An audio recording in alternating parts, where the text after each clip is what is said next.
see Christine interact with David, quite frankly, I've never seen her be this happy.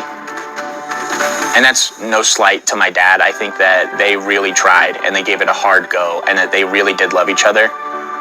But I think that sometimes that's just the way things go. I'm reassured that this is right for Christine when I see how happy David makes her. Gabe has every reason to throw shade at his dad, but he doesn't, because he's too parentified and has to be politically correct so as to not accidentally ruffle his hypersensitive dad's delicate feathers. It shows what it took to get these kids there.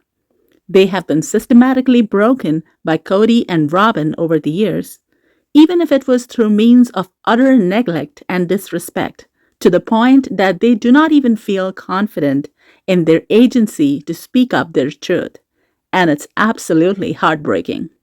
Some people may call this polite or sweet, but kids who grow up this way and are not able to express their truth for fear of any number of factors, and as such, in their adulthood, they can unfortunately become prime targets for scapegoating and sometimes even abuse in their adult life. This is what patriarchal polygamy has done to this young man in the prime of his youth. It reminds me of cults like IBLP with unnaturally quiet, orderly, obedient, polite, respectful kids. They are kids. Their prefrontal cortex that controls impulse is still in its developing phase into their mid-20s, explains their hedonistic decisions and speech, normally speaking. So what silences these brown kids? Long-term trauma. Even if it's just relational trauma and emotional trauma contributed by Kody and Robin. Gabe the child must carry the burden of emotionally babysitting his dad's feelings to prevent his dad's frequent instances of outrageous overshadowing. In the moments that Gabe was sharing his part of the speech, Savannah's words concur and agree with Gabe, but her body language and expressions betray her. Neither of the kids believe that their father gave it a hard go, or that he tried to make the relationship work. Only Christine did that.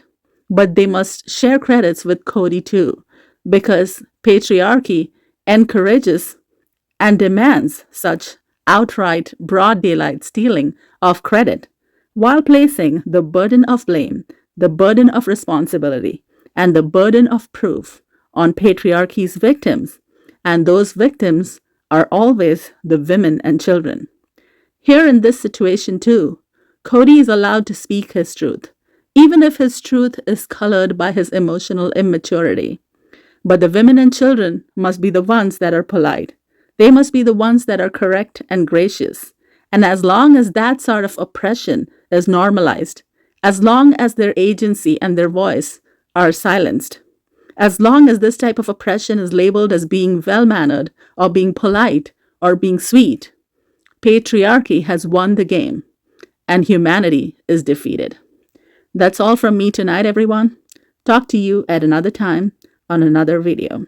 Peace out.